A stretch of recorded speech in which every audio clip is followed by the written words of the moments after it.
merupakan mobil wagon yang keren, merupakan mobil wagon all-wheel drive. Merupakan mobil wagon berturbo. Merupakan mobil wagon kami. Ini adalah Subaru WRX Wagon.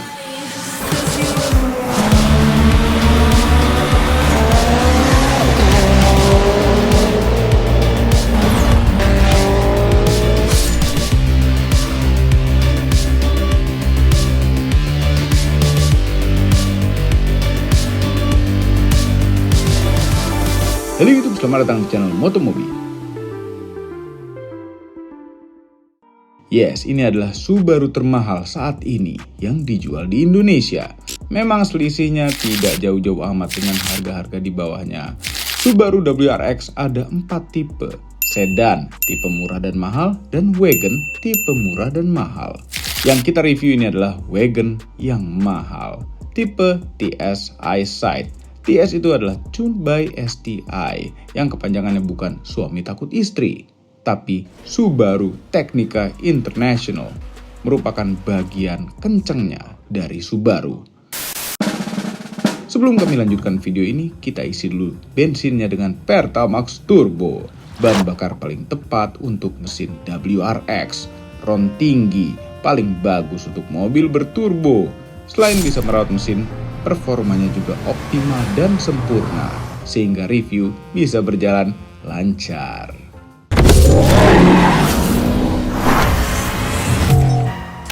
Sedikit sejarah mengenai WRX. Itu sudah pernah kami jelaskan dulu pada video first impression review mobil ini.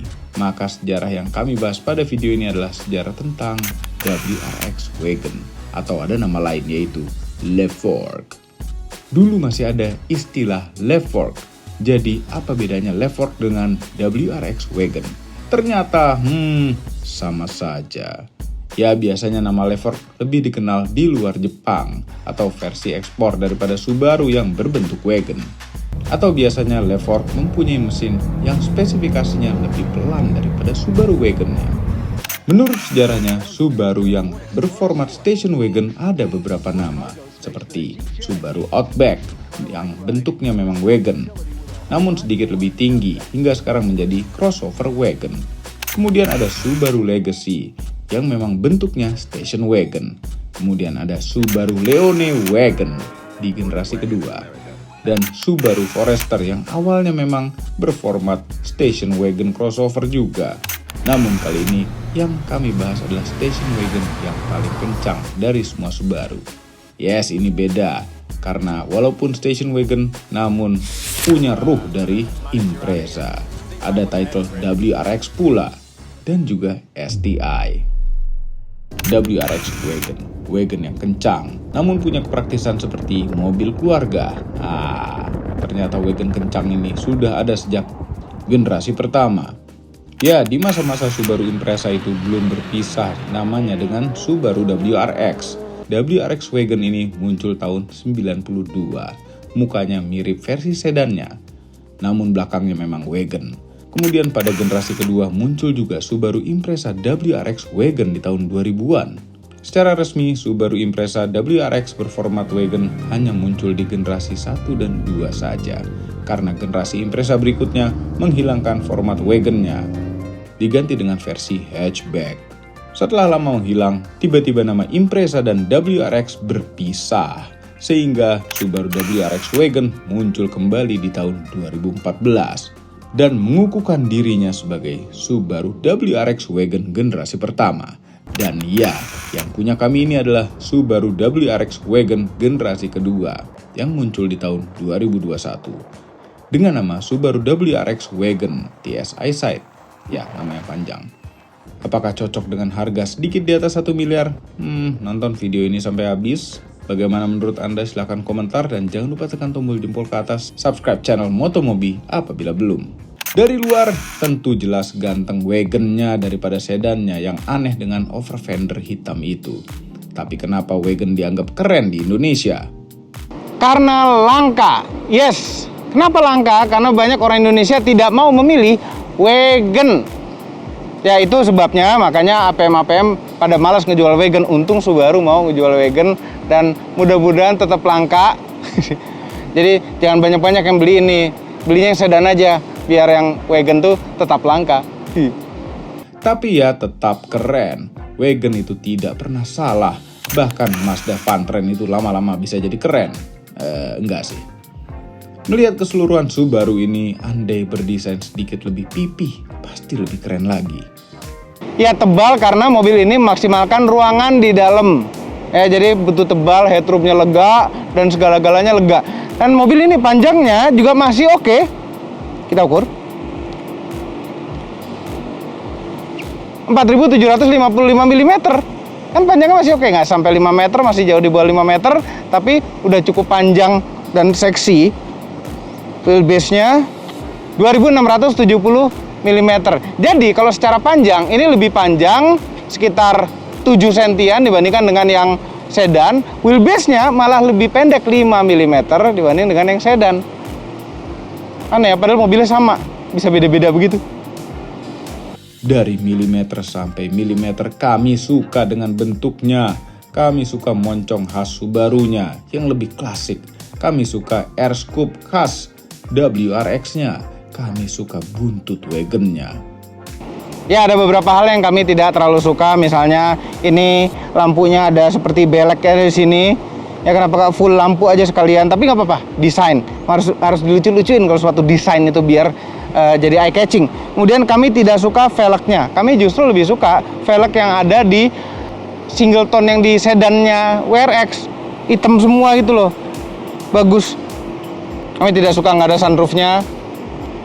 Nah di belakangnya ini bentuknya ya sempurna, bagus. Cuma lampunya dipotong-potong lagi dengan bodinya, cuma apa-apa. Ini masih oke banding depannya itu, bagian belek itu kami kurang suka. Nah ini dari belakang juga sangar. Sayangnya ngeliat ke bawah agak kurang sangar, bannya agak kurang lebar. Kalau yang sedan tuh dapat 245 lebar bannya, kalau ini dapat 225. Sama-sama velg 18. Ini velg harus diganti sih. Ya, tapi kerennya belakang itu adalah knalpot yang dua ini kanan kiri kembar. Keren. Ruang mesin yang jujur, tidak ada tutup-tutupan plastik sama sekali. Bangga dengan mesin boxernya. Mesinnya ini adalah 2400 cc boxer dengan tenaga 271 horsepower dan torsi maksimal 350 Nm. Itu berkat turbo. Kami suka turbo. Menyalurkan tenaganya ke 4 roda secara simetris melalui gearbox CVT. Tentu saja tenaganya tidak bisa mencapai segitu apabila bahan bakarnya RON-nya rendah. Harus pakai yang RON tinggi, yaitu Pertamax Turbo. Pembakarannya jadi sempurna, mesinnya pun akan tersenyum bahagia dengan asupan gizi yang sesuai. Iya, CVT banyak dihina-hina lah untuk mobil begini. Cuma ini CVT-nya katanya berbeda. Nanti kan kita jalan-jalan biar kami kasih tahu CVT-nya itu seperti apa kepada Anda. Nah ini mesin ini adalah mesinnya sebenarnya mesin BRZ kan 2400 cc, mesin yang sama, kemudian pakai turbo. Jadi lebih kencang daripada BRZ. Walaupun secara horsepower nggak jauh-jauh amat bedanya dengan BRZ. Mesin boxer, intercoolernya di atas, Subaru sekali. Intercooler pasti akan kotor sewaktu-waktu, ada dedaunan dan lain-lain bertengger di situ. Makanya kita harus sering rajin buka kap mesin, lihat bersih-bersih apa yang ada di panggangan ini.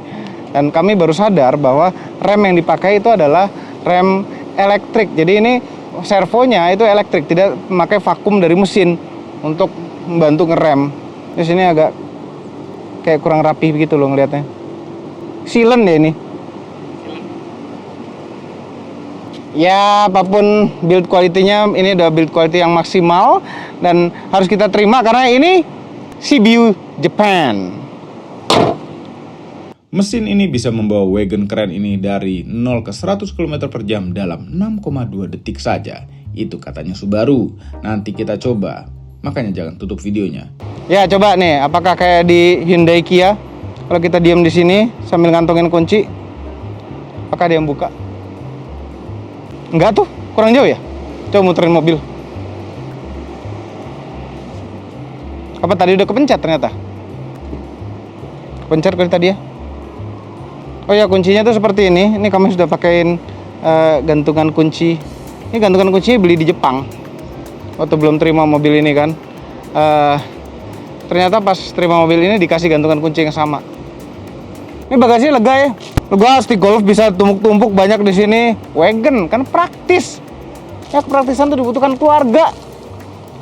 Di bawahnya ada ban serep full size tapi ukurannya berbeda. Ini ukurannya 205 50 17. Bisa disangkutin tuh.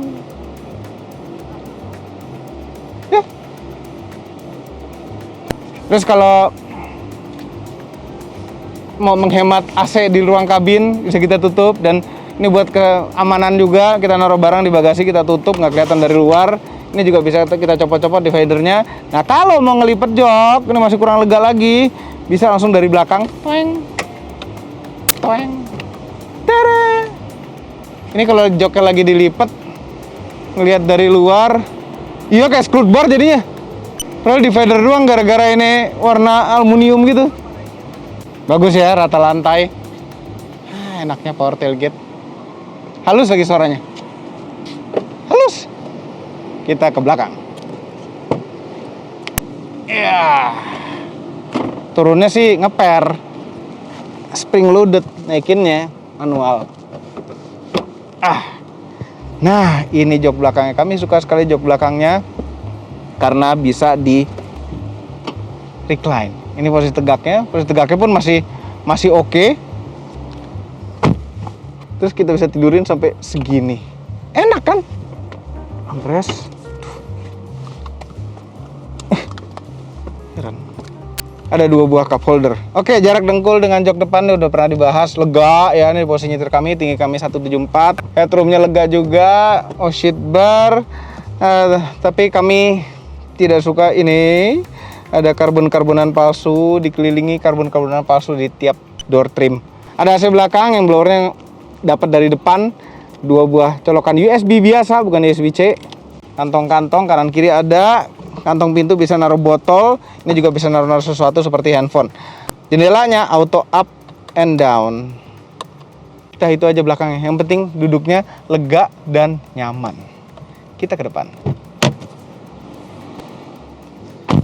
Joknya itu enak sekali. Oke, material joknya itu fabric suede gitu modelnya, berdampingan dengan kulit, dengan jahit-jahitan merah, jahit-jahitan asli. Di dashboardnya juga banyak lapisan-lapisan kulit empuk dengan jahit-jahitan asli, dan ini pun panelnya empuk. Kecuali ini dan ini. Ini empuk, ini enggak. Kenapa enggak kebalik ya? Anyway, enggak kita pegang-pegang ini. Ya udahlah. Door panelnya empuk, yang belakang juga tetap empuk door panelnya. Joknya itu enak sekali duduknya, pengaturannya juga banyak bisa diatur. Electric seat sebelah kanan, electric seat juga sebelah kiri, full pengaturan juga yang kirinya. Kita nyalakan dulu, panas. Dengan start stop engine button. Nah, mobil langsung mendeteksi. Ini sensornya di sini kalau nggak salah. Membaca muka kita apakah sudah tersimpan atau belum. Kalau memang sudah tersimpan, dia akan mengubah setting-settingan sesuai setting-settingan terakhir yang kita nyetir. Nah, ini karena kami pakai topeng, dia tidak bisa mendeteksi siapa yang dibalik kemudi. Kalau buka topeng, dia akan detek mobil. Nah, ini seperti mobil-mobil zaman now ya. Tesla, Teslaan dengan satu layar besar seperti ini. Tombol hazardnya di sini, uniknya biasanya di tengah-tengah. Cuma ini lebih mendekat ke driver, bagus menurut kami gitu. Masih ada putar-putaran fisik untuk volume dan tuningnya, dan pengaturan suhunya pun fisik juga, tombol fisik. Kami suka tombol-tombol fisik. Ini defogger depan, defogger belakang juga somehow fisik, padahal cukup jarang dipencet untuk di Indonesia. Nah, di layarnya itu terbagi 3 sebenarnya. Bagian atas ini adalah instrumen yang biasanya ada di seperti di Subaru Forester gitu, ada tambahan lagi di atas. Itu menampilkan gini, yang kita bisa atur isinya apaan. Ini bagian infotainment, dan bawah tuh bagian AC. Bawah ini selalu menjadi AC. Ini blowernya tetap pakai sentuh. Ini pengatur arahnya, fan speednya juga bisa diatur dari sini. Menu yang ini, sirkulasi AC dan lain-lain ada di dalam situ. Ada dual zone AC-nya, kanan kiri kan. Subaru kasih peta sendiri dari TomTom. Ini kita sekarang berada di Cubic. Cuma yang biasa kita pakai kan Google Maps atau Waze ya, pakai Apple CarPlay. Nah, kita telusuri ini dulu. Nah, ini kita bisa tambah shortcutnya juga. Jadi ini tuh ikonnya tuh bisa kita ubah-ubah posisinya juga nih. Ini kami tambahkan ini. Ini baru car setting. Kami ingin ada car setting di luar. Nah, kita masuk ke setting ya sebentar ya. Semua setting-settingan lengkap di sini, namun sayang sekali ini tidak bisa diubah menjadi kilometer per liter. Dia cuma bisa mau kilometer atau miles, itu aja dua. Dan di sini standarnya adalah liter per 100 km. Agak susah jadi bacanya. Nah, ini ada menu auto vehicle hold. Ini adalah auto hold sebenarnya. Dan posisinya akan selalu off on default. Nah, biasanya auto vehicle hold itu tombolnya ada di dekat-dekat tombol fisik, ada di dekat rem tangan jari. Nah, ini nggak ada. Ini kayak diganti tombol itu. Enggak. Kita untuk mengaktifkan auto vehicle hold harus masuk ke menu dalam dan mengaktifkan seperti ini. Matiin auto start stop engine juga dari sini. Nggak ada tombol fisik yang di dekat tombol start stopnya, nggak. Atau di tempat lain kayak tombol fisik, nggak. Semuanya di dalam sini. Ini sangat menyulitkan. Bagian yang kami tidak suka. Kemudian kalau eyesight-nya kami tidak mau pre-collision braking, ini bisa di off. Bisa di off. Ini ada indikator. Tuh. Tapi begitu kita matiin mesin dan ngidupin lagi, ini akan kembali on default yang seperti ininya kembali nyala dan auto start stopnya kembali nyala dan auto vehicle hold-nya kembali mati. Wah. Nah, driving mode juga bisa diatur di sini. Setting. Sekarang mode normal. Mode normal ini paket ya. Ini keren. Jadi power unit, steering, suspension, all wheel drive, eyesight-nya, climate control bisa diatur. Nah, kalau individual ini kita bisa save sesuai maunya kita. Posisi apa di mana. Keren. Kenapa nggak sekalian aja ya? Air suspension bisa naik turun gitu loh. Ini bagus. Dan untuk mengubah-ubah mode berkendara tidak perlu mencet ini juga layar sentuh. Di sini ada tombol mode di setir. Kalau kita pencet comfort, normal, sport, sport plus, individual. Ya, tapi sayangnya kalau misalnya kita lagi mode normal, kita mau ke comfort, kalau pakai pencatan mode ini harus pencet 1, 2, 3, 4. 4 kali pencet. Jadi RPM-nya sempat naik dulu, sempat ke sport plus. Padahal mau ke comfort. Apa-apa, setidaknya ada tombol fisik shortcut-nya di sini. Shifternya normal, PRND dan sebelah kanan M manual. Ini walaupun CVT bisa dibelah jadi 8 gigi. Manual mode melalui pedal shift ini. Rem tangan jari. Ada tombol kosong yang harusnya auto vehicle hold itu loh, setidaknya bisa di luar, heran.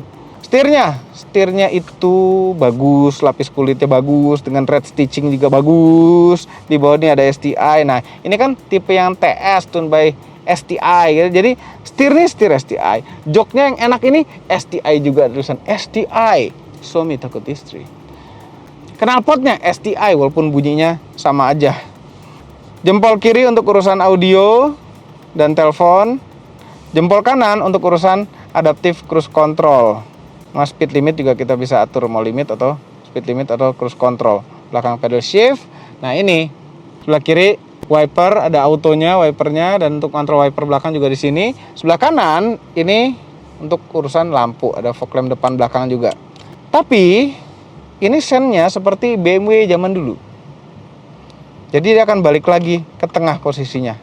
Kita bisa ya untuk pindah lajur begini doang bisa. Tapi kalau untuk full ke bawahin lagi, dia akan kembali ke posisi 0 ini. Ada plus minusnya memang. Tapi kami lebih ke minus sih, ini kami tidak suka karena kan ada indikator suara, indikator lampu kedip-kedip, tapi kami ingin ada satu indikator lagi bahwa sen itu sedang nyala. Harusnya posisi tuasnya agak di bawah sini untuk sen kanan. Jadi jari juga bisa ngerasain. Kalau ini enggak. Mini juga masih kayak gitu ya sekarang. Masih betah begitu. Instrumen clusternya itu belum full LCD, masih pakai jarum-jarum begini. Kami suka. Ini kami suka dengan jarum-jarum seperti ini. Kanan speedometer, kiri RPM, bensin, dan temperatur. Nah, ini juga kita di tengah bisa atur jadi temperatur oli atau temperatur mesin. Dan tanggalan juga ada di sini. Di tengah ada MID yang kita bisa atur melalui ini. Ada 3 tombol di setir. Ini posisi start stop engine button. Ini untuk menerang gelapkan lampu kabin. Kami senang ini fisik karena kadang-kadang tiba-tiba di luar tuh gelap sekali, kita perlu meredupkan lampu kabin. Nah, untuk matiin power tailgate, untuk buka power tailgate, sebelah kanan ini ada 2 buah memory seat. Sebelah kiri nggak ada memory seat sama sekali. Power window full auto semua. Terus ini electric mirror. Oke, kepraktisan ini bisa naro-naro, ini bisa naro-naro, bisa naruh botol juga. Ini ada tempat naro-naro, 2 buah colokan USB-C, ada auxiliary in. Jarang-jarang sekarang ada auxiliary in. Kemudian ini masih old school nih. Ini ada colokan 12 volt dan ada yang old school lagi, sebenarnya nggak old amat, tapi CD, kita bisa masukin CD di sini. Ini ada CD-nya. Ini CD lagu apa CD DVD ya? Jangan bisa nyetel. Ya, jadi tempat naro-naronya kecil di sini. Kami lebih senang tempat naro-naro dibanding CD. Udah nggak pakai sekarang CD. Nah, ini ada tempat naro-naro lagi di sini. 2 cup holder tadi udah ya. Lacinya juga lumayan lega. Ini apar kecil ada di sini. Oke, sekarang sebelum ke posisi nyetir, kami ingin praktekkan dulu sedikit mengenai Apple CarPlay. Kami suka volumenya di kanan nih, bukan di kiri. Apple CarPlay-nya nongol. Apple CarPlay-nya modelnya tuh berdiri portrait begitu, sehingga kita lihat navigasi pun enak berdiri. Tombol-tombol menunya tuh ada di bawah sini. Tapi sayangnya sama seperti Apple CarPlay di mobil-mobil lain, kalau misalnya ada notifikasi masuk, itu nongolnya dari bawah nih, cetong, sehingga nutupin mobil kita. Kita mau belok mana nggak kelihatan tiap ada notifikasi masuk. Nah, sebaiknya untuk keamanan, ya, untuk Anda yang sudah beristri juga, notifikasi pada Apple CarPlay sebaiknya dimatikan. Keamanan biar keluarganya tetap tentram dan damai, tidak ada terjadi perkelahian. Karena belum tentu kita macam-macam sama seseorang gitu misalnya, terus tahu seseorang itu nge-WA gitu kan, nanti jadi akan pertanyaan panjang, padahal nggak ada macam-macam gitu. Misalnya. Oh iya, mengenai audionya, audio mobil ini tuh sebenarnya sedikit lagi enak. Namun ada beberapa suara-suara tinggi dan menengah yang agak kurang cocok dengan kuping kami. Tapi bassnya terasa kuat. Ya, menurut kami tinggal di-tuning saja, pakai prosesor. Oke, posisi nyetir. Ini posisi duduknya kami bilang sempurna, enak sekali. Kami senang sekali posisi duduk mobil ini. Semuanya bisa diatur joknya, elektrik kan, kanan kiri. Dan ada lumbar supportnya juga. Setirnya tilt dan teleskopik. Teleskopiknya pun jauh, jadi di tangan pas. Dan dashboardnya pun terasa agak turun. Rasanya nggak tahu, entah kenapa, secara psikologi mungkin agak turun. Kap mesinnya kelihatan karena air scoop-nya besar situ. Jadi enak pas sekali nyetirnya ini. Tapi memang setirnya itu seperti Mercedes-Benz, agak sedikit mencong ke sana. Tapi nggak apa-apa, nggak terlalu terasa. Kalau lama-lama, kalau diinget-inget aja terasanya. Kalau lama-lama sih nggak terasa itu sama sekali. Spion tengahnya auto day night, lampu-lampu ini full LED, tidak ada sunroof, heran. Nah, ini kalau di belakang ada yang nggak pakai seat belt, nyala juga, mobil akan berbunyi-bunyi. Nah, eyesight itu juga menimbulkan keramaian. Awas pindah lajur, awas ini, awas itu, juga banyak keramaian seperti itu juga eyesight. Kadang kami sebel, tapi kadang berguna, bermanfaat agar tidak terjadi kecelakaan, tapi seringan sebel sih, gitu-gitu, berisik. Oke, sekarang kita jalan.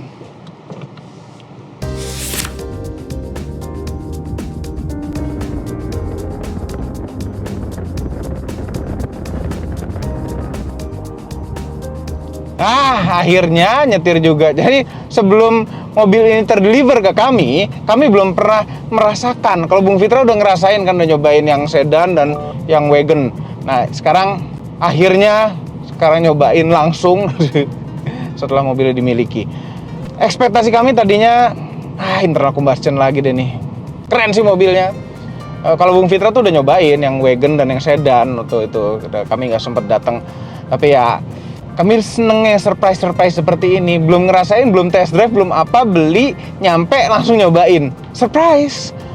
Ternyata iya, kami suka.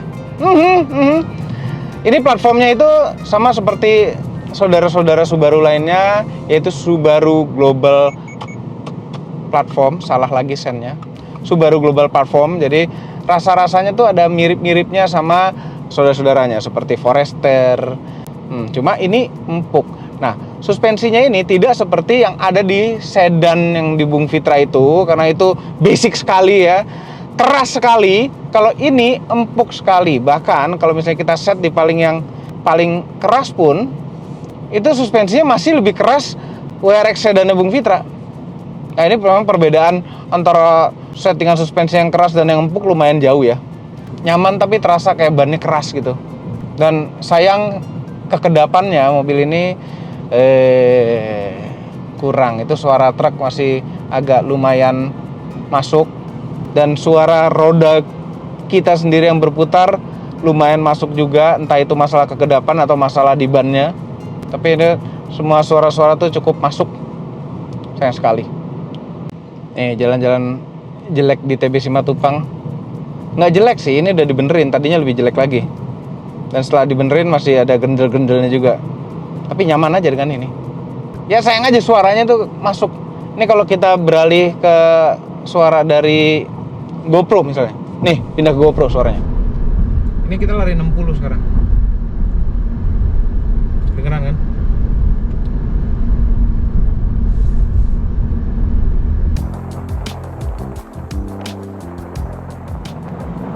Kemudian eyesight-nya. Eyesight ini kameranya di sini ya, dia tidak memakai sistem radar tapi pakai sistem visual seperti ini. Ada plus minusnya memang. Tanpa sistem radar tentu biayanya pasti lebih murah. Ya, cuma nggak tahu, kami agak kurang percaya aja kalau misalnya mengandalkan sistem radar untuk yang ngerem sendiri. Itu apa namanya tuh? Pre-collision braking. Ngandelin kamera aja. Nanti kalau ada setan lewat gimana? Kalau radar tuh nggak ngedetek setan. Kalau ini mungkin setan ngedetek, tinggal ngerem sendiri. Tahu sundul mobil belakang. Jadi inilah ya paket-paket yang ditawarkan: lane departure warning, lead vehicle acquisition sound, lead vehicle moving monitor. Jadi kalau kita lagi di lampu merah, mobil depan jalan, kita nggak sadar, mobilnya ngasih tahu, mobil depan di jalan yuk, gitu. Nah, ada blind spot monitor juga. Kami suka blind spot monitornya itu, dia nyalanya tuh serius gitu, sen-sennya nyala. Tapi itu didesain untuk menjaga kita ya, biar lebih aman, jangan sampai terjadi apa-apa. Mode ke Sport Plus, suspensi yang paling keras.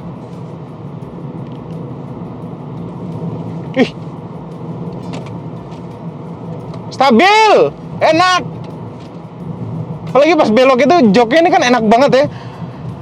Sport seatnya tuh pas antara kenyamanan sama kesportannya. Jadi kalau belok tuh badan kita dijagain dengan baik gitu, dipeluk sama sama joknya. Dan setirnya memang tidak sedirect seperti BMW gitu. Cuma ini tuh di antara tengah-tengah antara direct dan nyaman. Ini pas, enak. Setirnya rasanya enak, dan feedback dari jalanan tuh ada bener-bener di setir, bodi mobil, terasa juga di pantat kita kalau jalannya dikorupsi apa enggak ya. Terasa di pantat kita.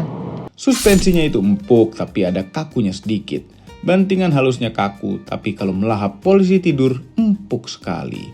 Ini settingannya seperti suspensinya empuk tapi stabilisernya keras. Apabila suspensi kanan kiri bersamaan main seperti di polisi tidur itu empuk sekali, tapi kalau jalanan rusak atau tidak mulus yang setiap ban bermainnya berbeda itu terasa agak keras. Untuk di settingan comfort nyaman sekali, enaklah pokoknya untuk sehari-hari. Rasanya ingin ngecilin ukuran velgnya biar ban tebelan jadi lebih nyaman lagi. Tapi itu nggak keren, mendingan velgnya digedein 1 inch, 19 inch, lebih cocok. Mobil ini memang nggak ada head-up display, tapi ada head-up display lampu-lampu doang itu. Dia cuma ngasih tahu kalau misalnya nih kita hidupin adaptive cruise controlnya hidup, nah itu ada warna hijau. Terus kalau ada blind spot monitor nyala, ada nyalanya itu kuning pinggir-pinggir, berupa kode-kode lampu saja. Nah, adaptive cruise controlnya cukup pinter dan dia bisa nyetir sendiri juga. Nggak ngegas nggak apa, dia ngejaga kecepatan sesuai dengan mobil depan. Ini kita set di 100. Nah, mobil depan lari 70, kita juga ikutan lari 70. Disetirin oleh mobilnya. Tapi nggak lama kemudian dia akan minta pegangin.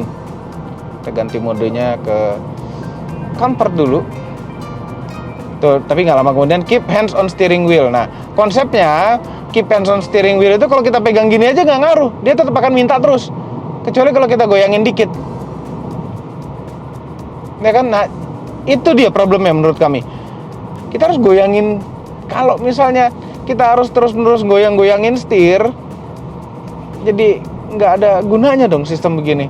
Yang bagus nggak apa-apa megang setir tanpa perlu digoyang-goyang, tetap megang setir, tapi sensornya itu kayak BMW. Yang penting tangan ada di setir.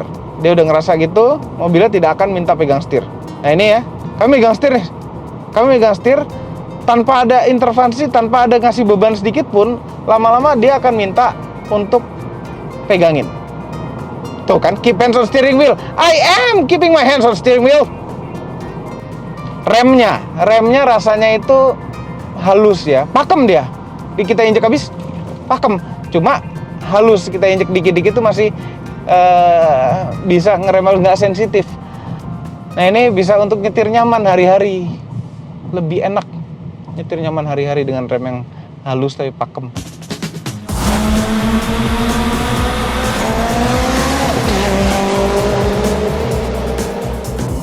Oke, bagaimana dengan tenaganya? Ini Subaru Performance Transmission.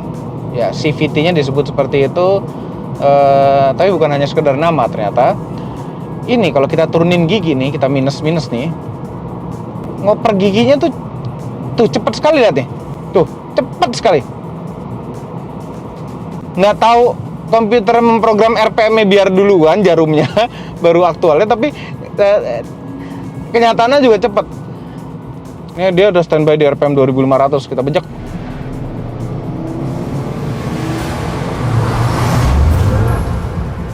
Nggak nggeluger gitu, enggak. Tapi kencang. Tuh, ngoper-ngopernya. Dan ada simulasi ngoper-ngoper giginya nih, lihat nih. Tuh, ngomong, jadi kayak transmisi otomatis biasa atau dual clutch. Dan kalau DSG gitu kayak punya VW Group gitu, oh jedok kasar. Kalau ini nggak kasar, tapi ngopernya hampir sekencang DSG. Asik transmisinya. Cuma ini mobil katanya kan nggak ada indrainnya ya, karena mesinnya sudah di runningin banyak oleh Subaru untuk ngetes reliability-nya. Itu mesin termasuk gearbox-nya apa enggak? Nanti kalau tahu-tahu kita geber-geber ini odometer baru 218 terus rusak gimana? Garansi, tenang aja. Karena selanjutnya kita akan tes 0 ke 100 km per jam. Berapa detik? Klaimnya 6,2 ya. Kita tahan rem dikit.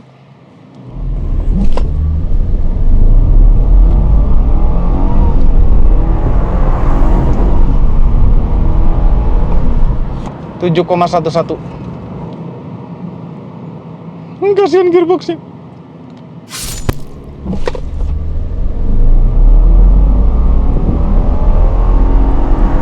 Kok CVT? Hah? Begitu ngopernya kayak CVT, langsung turun jadi 6,7. Kalau nggak pakai ngoper-ngoper gitu, kalau nggak pakai yang ya itu ngoper-ngoper kayak automatic transmission biasa, tadi kepencet downshift soalnya. Mobil otomatis yang tanpa launch control selalu kami mendapatkan lebih lambat daripada spesifikasinya, kecuali mobil listrik. Apakah kami puas dengan mobil yang tembus 7 detik 0 ke 100-nya? Tentu saja puas. Ingat, ini adalah wagon nyaman dengan transmisi otomatis. Sebenarnya kalau dipikir-pikir, tepat juga pakai CVT ini. CVT-nya Subaru. Bayangkan, bisa dapat kehematan dari suatu transmisi CVT yang bisa menjaga RPM selalu rendah untuk santai-santai dan bisa mendapatkan performa mendekati dual clutch kalau menyetir agresif. Ngoper giginya seperti cepat sekali. Membahagiakan sekali. Jadi ini mobil keren, kencang, bisa bawa keluarga, bisa bawa barang. Terus kalau nyetirnya enak. langsung terasa gagah gitu, dashboardnya rasanya rendah, kap mesinnya kelihatan, air scoop-nya itu bikin kita ngerasa jadi kayak berada di race car. Apakah worth it? 1 miliar lebih seperti ini? Menurut kami ya.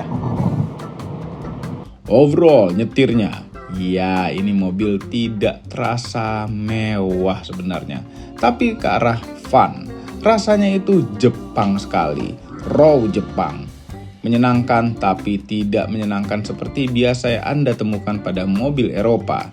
Ini menyenangkannya dengan gaya Jepang yang sudah susah ditemukan pada mobil-mobil Jepang zaman sekarang. Karena mobil Jepang lain yang mahal-mahal biasanya rasanya sudah mengarah ke mobil Eropa. Kalau ini Subaru WRX masih serasa Jepang sekali. Mengenai kehematannya, kalau sering di tol sekitar 13 km per liter lah kurang lebih. Kalau di dalam kota dengan macet-macet, ya wajar saja dapat sekitar 7,5 km per liter. Mengingat ini adalah mobil mid-size dengan 2400 cc turbo. Yang penting pakai Pertamax Turbo, memaksimalkan performanya untuk daily drive. Bikin jadi semakin cocok untuk mobil daily. Apabila Anda pakai mobil berturbo dan cc besar, wajib pakai Pertamax Turbo. Kami suka turbo. Overall, mengenai Subaru WRX Wagon, kalau saja auto hold dan mematikan auto start stop engine-nya itu pakai tombol fisik, ini adalah wagon yang sempurna. Cukup nyaman untuk sehari-hari, cukup kencang dan stabil untuk melayani kegilaan dalam hati. Cocok untuk Anda, kepala keluarga dengan 2 anak yang menggunakan mobil yang sama untuk weekday dan weekend. Terima kasih Subaru untuk masukin mobil turbo ini. Semua ini adalah opini pribadi saya. Kami disponsori oleh Pertamax Turbo untuk video ini. Jangan lupa tekan tombol jempol ke atas dan subscribe channel Motomobi, Omobi, dan Mesmobi apabila belum berikut dengan tombol loncengnya. Dan jangan lupa follow sosial media kami yang lain seperti Instagram. Cek website kami motomobinews.id untuk berita-berita terbaru. Terima kasih telah menonton.